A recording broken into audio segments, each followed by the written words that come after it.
This is Mac OS Ken. A bullish call for iPhone sales, a peek at part of Apple's roadmap, and fighting words for Apple in South Korea. It is Wednesday, the 17th of November, 2021. I'm Ken Ray, and this is news from Mac OS Ken, brought to you by yours truly and sponsored by Headspace. Meditation made simple. Get a free 1-month trial at headspace.com/macOSKen. This show is also sponsored by Upstart. Fair and fast personal loans. Have your credit card statements become the elephant in the room? That big thing you keep working around instead of doing something about it? Maybe you're not sure how to handle it. Take a few minutes, go to upstart.com/macOSKen and see if a personal loan is right for you. Whether it's paying off credit cards, consolidating high-interest debt, or funding personal expenses, over 1 million people have used Upstart to get a simple, fixed monthly payment with a clear payoff date. Upstart looks at more than just your credit score, factoring in income and current employment.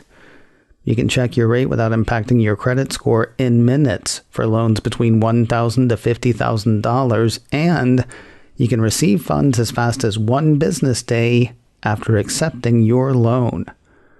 Find out how Upstart can lower your monthly payments today when you go to upstart.com/macOSKen. UPSTART, that's upstart.com/macOSKen. Don't forget to use my URL to let them know I sent you. Loan amounts will be determined based on your credit, income, and certain other information provided in your loan application. Upstart.com/macOSKen. Wedbush analyst Daniel Ives is expecting a stellar December quarter for iPhone sales, and yes, he knows about the supply chain thing. Apple 3.0 posted part of a note he wrote, where JP Morgan analyst Samik Chatterjee says he's seeing iPhone waits getting shorter. Mr. Ives says he and his continue to see delivery times for Apple's iPhone 13 Pro lengthen. And yet, despite the chip shortage and the logistics nightmares on every level, he says his team is seeing tremendous demand trends both in the US and China for iPhone 13, which is a positive sign that Apple could exceed selling 80 million iPhone units in the quarter, with stronger Pro versions driving higher ASPs. He thinks roughly 40 million of those sales will come between Black Friday, which is a little over a week from now, and Christmas.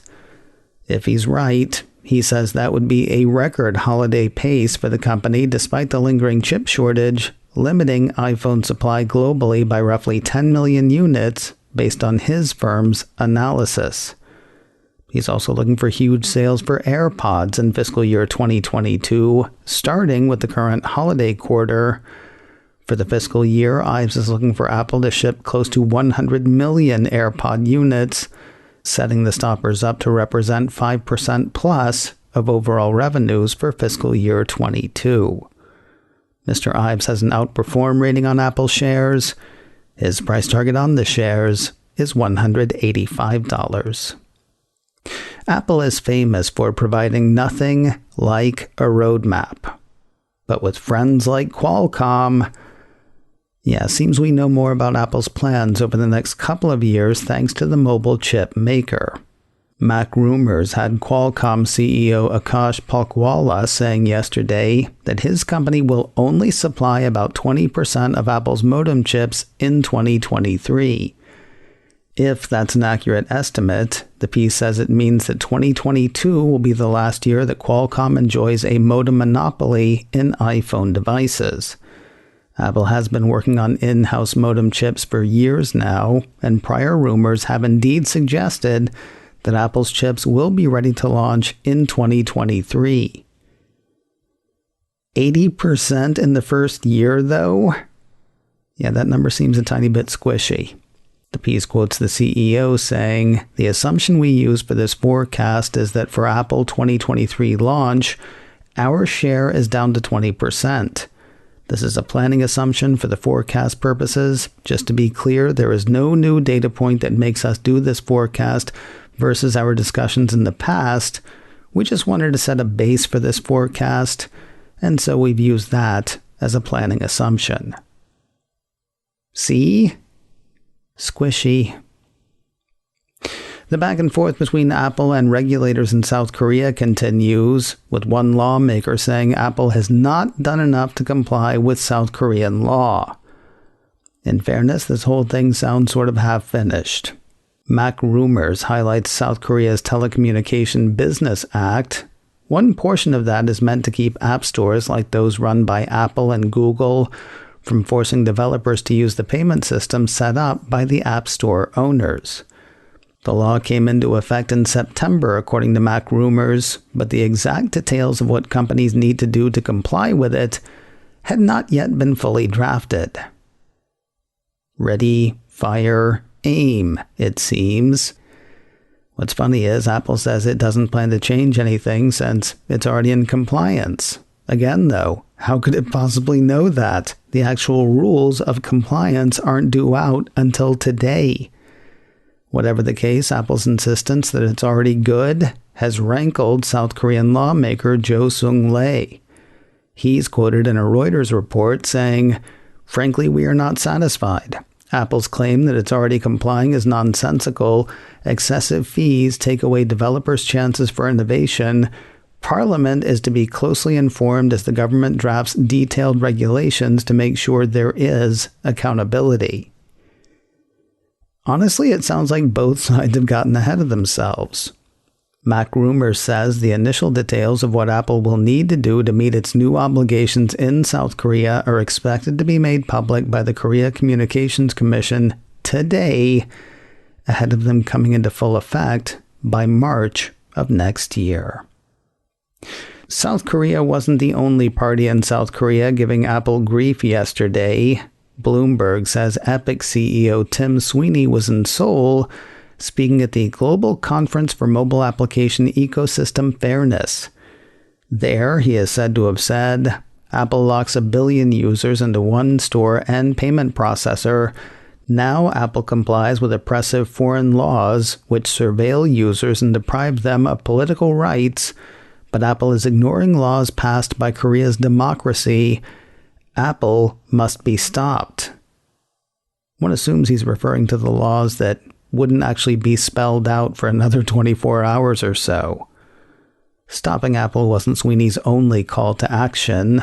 The same Bloomberg piece had Sweeney saying in an interview, "What the world really needs now is a single store that works with all platforms.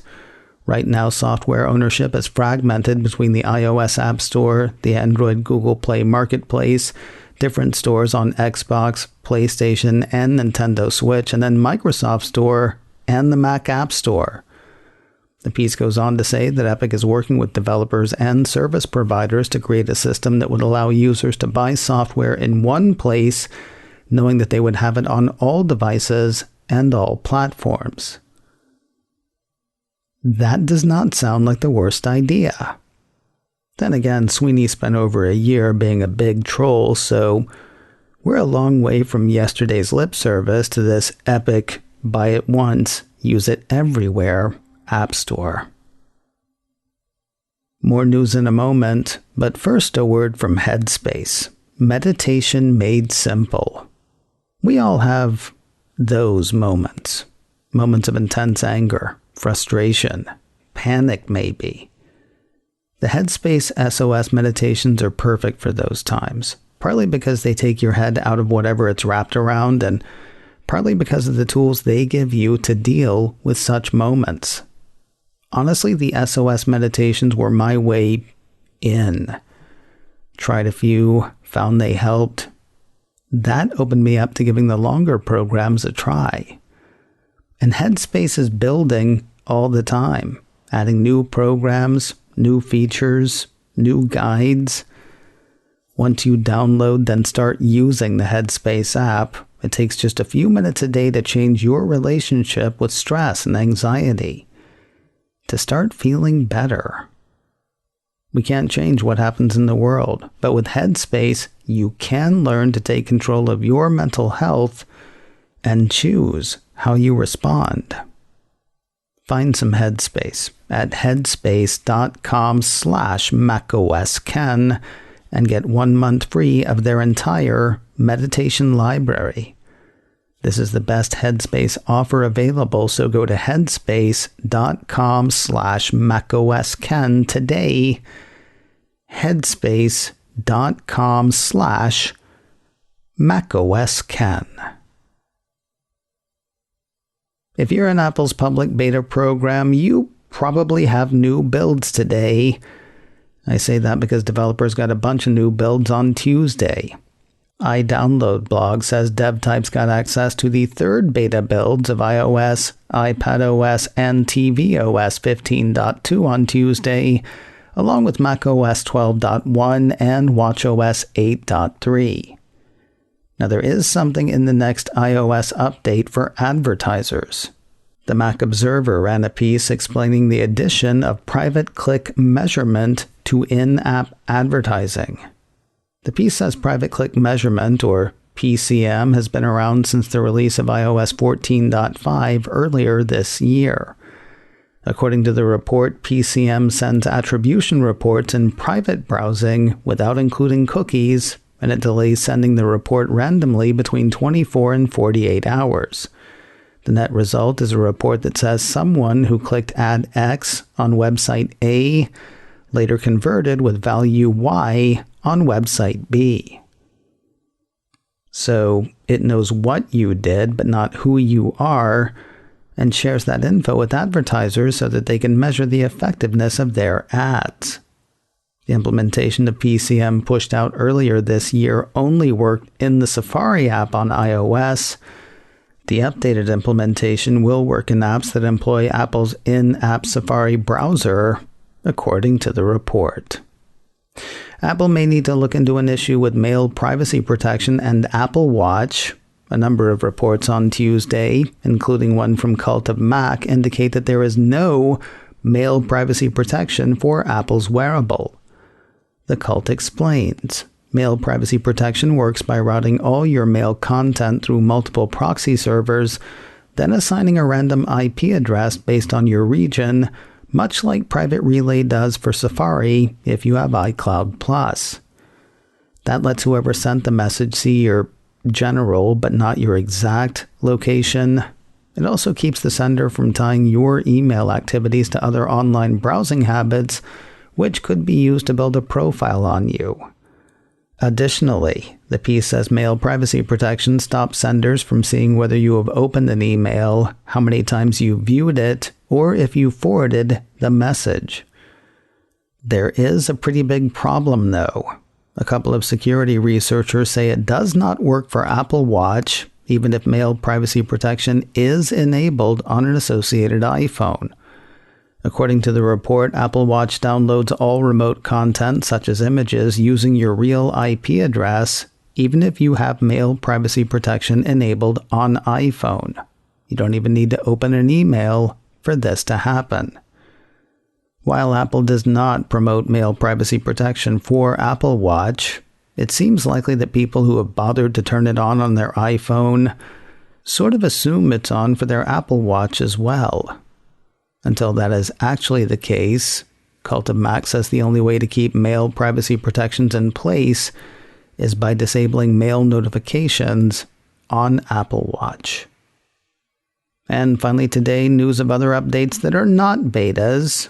Apple Insider says Apple on Tuesday released AirPods Pro firmware version 4.0, build 4A402, and AirPods firmware version 4.1, build 4B66.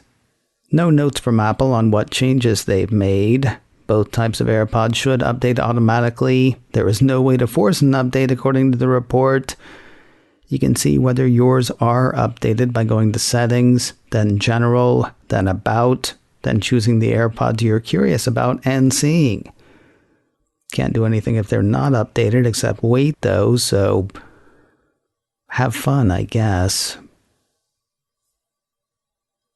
Coming up in a few minutes, as we barrel toward the end of the year, we hear what RCR wireless scribe Peter Cohen wants and expects from Apple in 2022. The show is called In a Few Minutes. Find it and listen wherever you find and listen to podcasts.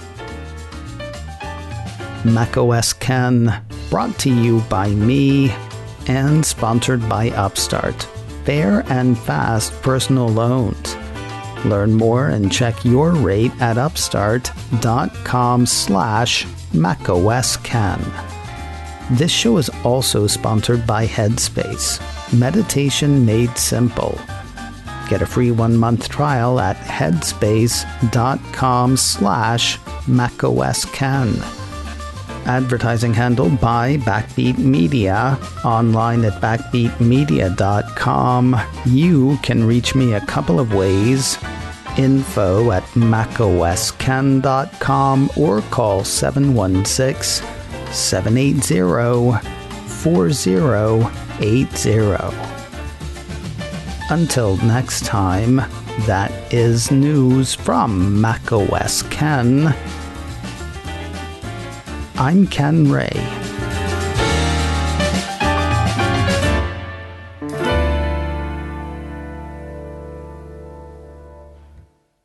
Ciao.